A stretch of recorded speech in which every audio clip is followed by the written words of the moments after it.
Halo guys, assalamualaikum warahmatullahi wabarakatuh. Welcome to my channel sahabat belajar hidup dari jalan cerita. Seperti biasa, kita bukan tempat duduk, jalan-jalan ke Surabaya. Jangan lupa beli sahabat abu. Jumpa lagi dengan Ana Daulika. Terima kasih sudah mampir di channel aku. Teman-teman, tahu gak sih apa saja benda yang ada di langit? Yaps, ada bintang, bulan, dan masih banyak lagi.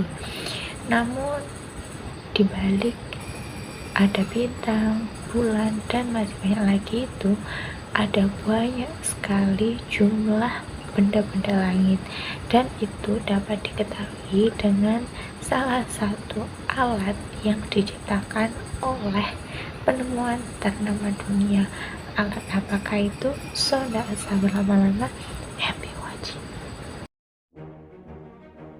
Yaps, teleskop Galilei. Nah, sebelum kita bahas teleskop, siapa sih itu Galilei? Jadi, Galilei memiliki nama lengkap Galileo Galilei yang merupakan seorang filsuf, kemudian ilmuwan, dan juga fisikawan asal Italia. Beliau ini juga dikenal sebagai bapak astronom modern.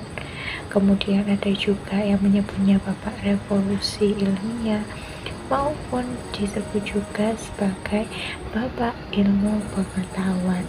Nah, salah satu penemuannya yang paling revolusioner yaitu teleskop. Beliau lahir di Pisa, Toskana pada tanggal 15 Februari tahun 1564 dari pasangan Vincenzo Galilei dan juga Giulia Amanati. Nah, beliau ini merupakan anak pertama. Nah, ketika sejak kecil dia ini sudah mendapat pendidikan dari yang diberikan oleh orang tuanya. Singkat cerita, dia kemudian melanjutkanlah itu ke Universitas Pisa, namun sempat terhenti karena kendala biaya. Namun karena dia ini dikenal cukup pandai, maka dia pun ditawari untuk mengajar matematika pada tahun 1589-an. Nah, kemudian dia juga sempat mengajar di Universitas Padua untuk mengajar metafisika, kemudian astronom, dan ini dilakukannya sampai tahun 1610. Nah, saat itu dia sudah mempelajari berbagai sains dan juga menciptakan penemuan-penemuan. Kemudian pada tahun 1612 Galileo ini pergilah itu ke Roma. Tepatnya dia ini bergabung ke Accademia dei Lincei untuk mengamati bintik matahari. Namun pada tahun yang sama juga muncul penolakan terhadap teori dari Nicolaus Copernicus yang merupakan salah satu teori yang dianut oleh Galileo Galilei. Nah, kemudian pada tahun 1614 dari Santa Maria Novella, Tommaso Caccini itu mengecam teori pergerakan bumi yang disampaikan oleh Galilei. Nah, menurutnya teori itu sesat dan berbahaya. Hingga kemudian pada tahun 1616-nya, Roberto Bellarmino yang menyerahkan pemberitahuan untuk mengajar maupun mendukung teori Nicolaus Copernicus tersebut. Galileo kemudian menulis salah satu karyanya yaitu Saggiator pada tahun 1622 dan menerbitkannya pada tahun 1623. Kemudian pada tahun 1624 dia ini kembalilah itu ke Roma untuk meneliti dan mengembangkan mikroskop yang sudah pernah ditemukan pada masa tersebut. Pada tahun 1624 dia mulai mengembangkan mikroskop yang pada masa itu sudah ditemukan. Nah, pada tahun 1630-nya dia ini kembali itu ke Roma untuk membuat izin mencetak buku Dialogo sopra I due massimi del mondo, yang kemudian diterbitkan di Florence pada tahun 1632. Namun sayangnya pada tahun tersebut gereja Katolik di sana itu memerintahkan Galileo untuk ditahan di Siena. Akhirnya pada bulan Desember tahun 1633 ia diizinkan untuk pensiun di villanya, tepatnya di wilayah Arcetri.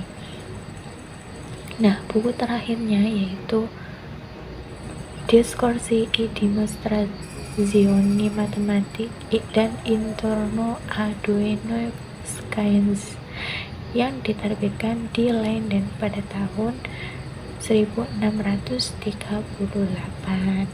Nah, di saat itu Galileo ini sempat mengalami kebutaan.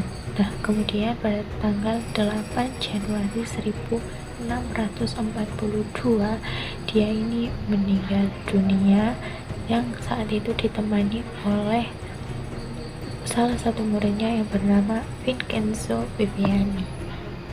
Nah, sekarang kita masuk ke salah satu penemuan revolusionernya, yaitu teleskop. Kita bahas. Sebenarnya Galileo bukanlah orang pertama yang menemukan teleskop.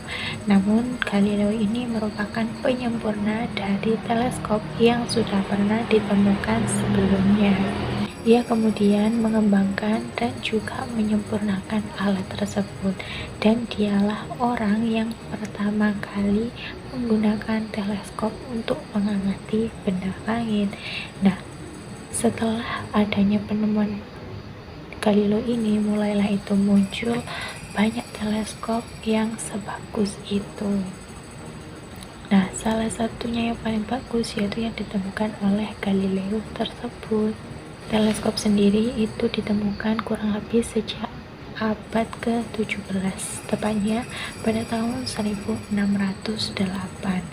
Nah, awalnya teleskop ini merupakan dua lensa yang dihubungkan dengan sebuah tabung yang terbuat dari kayu, dan ia ini disebut sebagai the Dutch Perspective Glass yang ditemukan pertama kali oleh Hans Lippershey, seorang berkebangsaan Belanda. Ia merupakan pembuat kacamata Belanda. Nah, menariknya di sini ketertarikannya untuk meneliti teleskop pertama kali itu karena ketidaksengajaan di toko kacamata miliknya ketika ada seorang anak ini memegang dua lensa sekaligus. Nah, hal ini membuat Lippershey itu tertarik untuk meneliti teleskop pertama kali. Lippershey mengembangkan teleskop pertamanya itu berdasarkan buku catatan sejarah para ilmuwan sebelumnya, yaitu mulai dari ilmuwan India, Mesir, Cina, Yunani, Romawi, bahkan Arab. Nah, teleskop pertamanya itu terdiri dari lensa cekung sebagai lensa okuler dan juga lensa cembung sebagai lensa objektifnya. Awalnya Lippershey ketika hendak mematenkan penemuannya tersebut itu ditolak karena dia ini dianggap meniru salah satu penemuan yang bernama Zacharias Janssen. Namun tidak ada bukti yang mendukung bahwa Lippershey meniru penemuan dari Janssen. Akhirnya Lippershey pun mendapatkanlah paten atas teleskop tersebut. Lalu Janssen itu siapa? Kok bisa dia ini dituduh desainnya itu dicuri oleh siapa tadi? Lippershey. Nah, siapa ini Janssen itu menemukan mikroskop ya, bukan teleskop gitu. Nah, kemudian dari hak paten yang diperoleh Lippershey akan teleskopnya tersebut, kemudian dikembangkanlah itu oleh Galileo Galilei.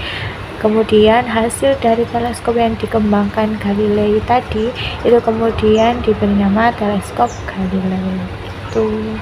Galilei ini mendengar kabar lah itu tentang penemuan teleskop oleh Lippershey. kurang lebih pada tahun 1609. Dia pun berniat untuk mengembangkanlah itu teleskop tersebut. Nah, teleskop yang berhasil dikembangkan oleh Galileo Galilei tersebut itu memiliki kualitas yang sangat baik karena dia ini memiliki perbesaran sampai 20 hingga 32 kali. Nah, teleskop buatan Galilei tersebut kemudian dipresentasikan di Venesia pada tanggal 25 Agustus 1609. Nah, penemuan Galilei ini sangat berdampak dan bermanfaat bagi terutama untuk para pedagang-pedagang dalam pelayarannya. Selain itu, Galilei juga menggunakan teleskopnya ini mengarah ke langit. Karena itulah Galileo Galilei ini menjadi orang pertama yang meneliti astronomi, sehingga dia ini dikatakan sebagai bapak astronomi.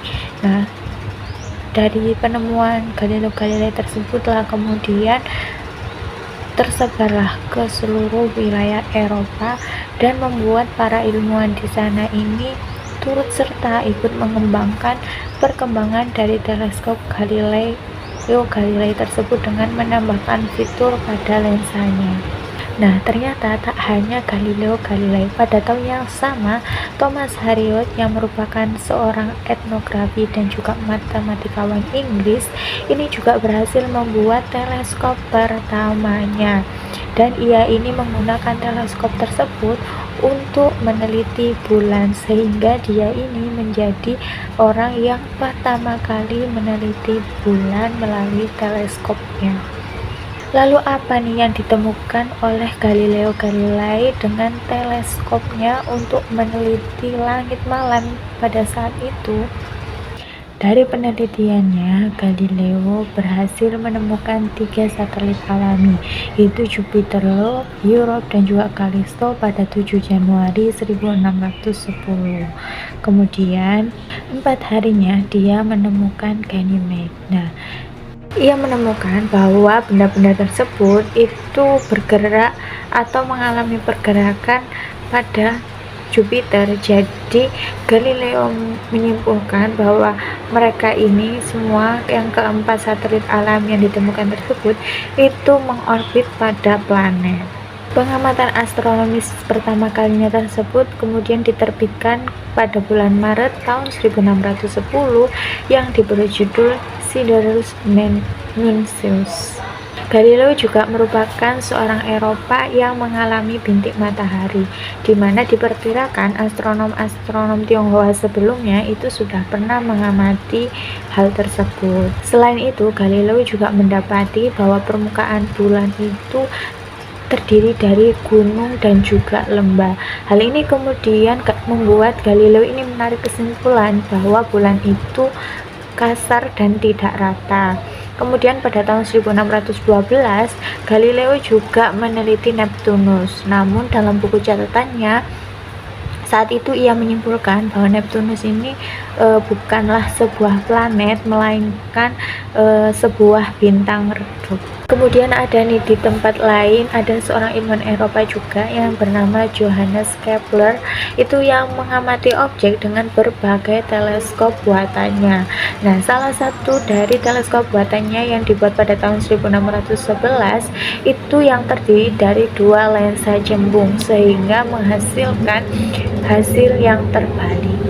Kepler juga pernah menuliskan bahwa Isaac Newton juga pernah nih untuk membuat sebuah teleskop dengan kualitas yang baik, dengan dia ini menggunakan cermin bukan lensa, sehingga kemudian pada tahun 1668 Newton berhasil membuat teleskop pemantul. Sejak saat itu kemudian pengembangan teleskop pun terus berlanjut. Bahkan pada pertengahan tahun 1800-an muncul nih sebuah teleskop yang cukup besar, dan ini itu menghasilkan perbesaran yang sangat besar juga dan lebih baik daripada resolusi gambar. Di antara beberapa teleskop yang ditemukan, yaitu yang pertama ada teleskop Herschel yang ditemukan pada akhir abad ke-18, dan ini dapat menemukan planet Uranus.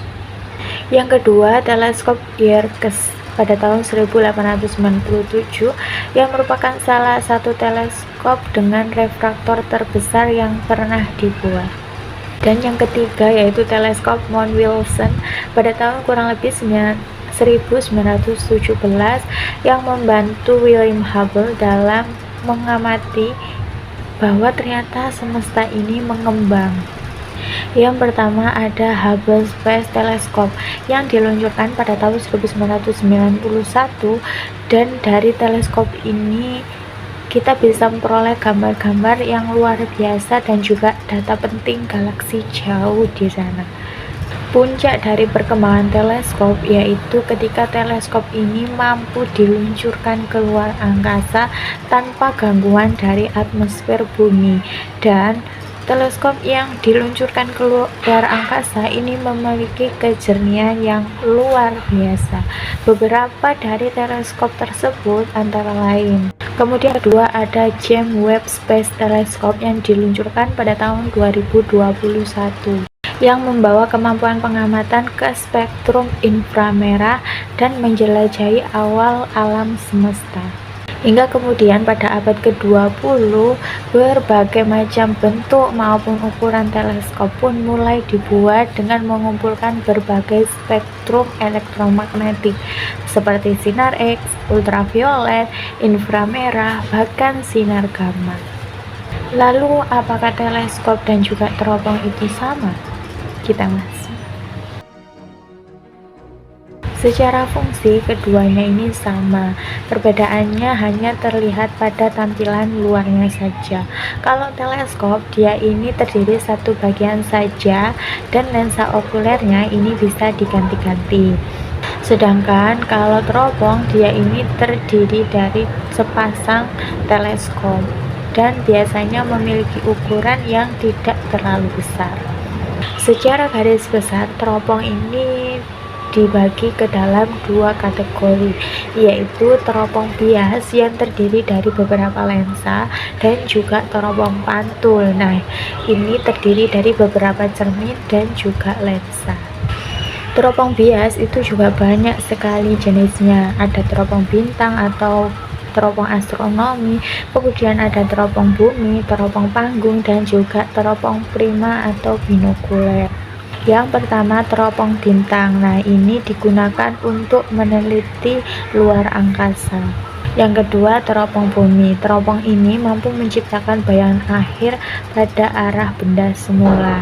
Nah, biasanya teropong bumi ini juga disebut sebagai teropong medan ataupun teropong Yojana. Yang ketiga yaitu teropong panggung. Nah, teropong inilah yang ditemukan oleh Galileo. Nah, teropong ini juga disebut sebagai teropong Belanda ataupun teropong Tonil. Teropong ini mampu menghasilkan bayangan akhir yang tegak dan memperbesar objek dengan memanfaatkan dua lensa yang dia miliki, yaitu lensa positif dan juga lensa negatif, di mana lensa positifnya ini berfungsi sebagai lensa objektif dan juga lensa negatifnya itu dengan lensa okulernya. Keempat ada teropong prisma atau teropong binokuler. Nah, teropong yang satu ini itu memiliki lensa pembalik, di mana lensa pembalik itu nantinya yang akan menghasilkan bayangan akhir itu tegak. Akibatnya teropong ini biasanya itu cenderung lebih panjang. Guna menghindarinya, maka dilakukanlah itu penggantian dengan lensa pembalik dengan menggunakan dua prisma siku-siku sama kaki. Prisma tersebut diletakkan di antara lensa objektif dan juga lensa okuler. Prisma tersebut berfungsi sebagai pembalik bayangan dengan memberikan pantulan yang sempurna. Bagaimana dengan perkembangan teleskop yang ada di Indonesia? Ada yang namanya Observatorium Bosca. Indonesia juga memiliki tempat untuk meneliti benda langit yang di dalamnya ini terdapat teropong bintang yang disebut sebagai Observatorium Bosca yang terletak di Lembang, Jawa Barat. Observatorium ini dibangun pada masa pemerintah Hindia Belanda oleh Nederland-Indisch Sterrenkundige atau yang disingkat NISV atau Perhimpunan Bintang Hindia Belanda. Nah, ini bertujuan untuk meneliti astronomi pada saat pemerintah Hindia Belanda tersebut. Untuk memajukan ilmu astronomi di Hindia Belanda, lembaga tersebut kemudian dibangun di sebuah tanah milik Karel Albert Rudolf Boska, di mana di saat itu dia ini merupakan bos dari perkebunan teh Malabar. Nah,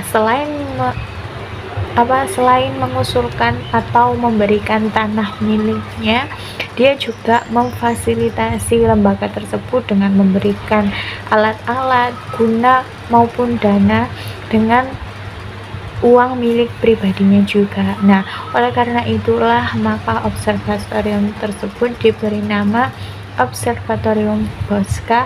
Hal itu guna menghormati jasanya dari Karel Albert Rudolf Boska. Pembangunan dari observatorium ini kurang lebih memakan waktu 5 tahun, dari tahun 1923 sampai tahun 1928, dan baru mempublikasikan secara internasional pertama kali hasil pengamatannya itu kurang lebih pada tahun 1933. Namun seiring dengan perkembangan Perang Dunia II di mana Indonesia saat itu turut menjadi korban, maka proses penelitian itu sempat dihentikan. Dan setelah Perang Dunia ini berakhir dan observatorium itu juga mengalami kerusakan sehingga harus direnovasi secara total. Nah, setelah Perang Dunia berakhir, barulah itu kemudian dan renovasi itu selesai dilakukan, maka kemudian penelitian tersebut kemudian dilanjutkan kembali sehingga observatorium ini bisa kembali beroperasi. Selanjutnya, pada tanggal 17 Oktober tahun 1951, NISV tadi itu menyerahkan Observatorium Boska ini kepada pemerintah Indonesia. Kemudian pada saat Institut Teknologi Bandung atau ITB ini berdiri pada tahun 1959, observatorium itu kemudian menjadi bagian dari ITB tersebut dan menjadi tempat belajar dan penelitian secara formal. Untuk saat ini, observatorium tersebut memiliki kurang lebih 5 buah teropong bintang yang memiliki fungsinya masing-masing. Kelima teropong tersebut antara lain teleskop refraktor ganda Zeiss, teleskop Smith Bima Sakti, teleskop refraktor Bamberg, teleskop Cassegrain Goto, dan juga teleskop refraktor Unitron. Nah, untuk teleskop yang terakhir ini biasanya itu digunakan untuk melihat hilal ketika memasuki awal bulan Ramadan maupun awal bulan Syawal, karena kebanyakan mayoritas dari masyarakat Indonesia yaitu Muslim, jadi hal tersebut digunakan untuk menentukan awal Ramadan maupun Syawal untuk melihat hilal tersebut. Lalu apa saja sih bagian-bagian dari teleskop itu? Kita masuk. Yang pertama ada findoskop optik yang berfungsi untuk memperbesar kolom foto dan juga membantu dalam pemusatan objek dalam teropong bintang. Focuser yang berfungsi untuk mengatur fokus dari lensa atau dari teleskop tersebut. Kemudian ada juga eyepiece yang digunakan untuk memperbesar objek gambar. Kemudian ada juga tabung teleskop sebagai bagian dari teleskop, biasanya ini untuk membentuk badan dari teleskop tersebut. Kemudian ada prime mirror cell yang berfungsi untuk memegang cermin dan mengatur penyesuaian. Kemudian ada lensa yang menjadi bagian utama teleskop refraktor. Ada juga tripod yang merupakan sebagai kaki atau mengatur ketinggian dari teleskop yang digunakan. Kemudian ada lensa mata, di mana bagian bawah seseorang ini terlihat, dan biasanya ini menyesuaikan dari jenis teleskopnya. Selanjutnya ada pencari yang digunakan untuk mencari benda-benda langit, dan ini biasanya terletak di sisi teleskop utama.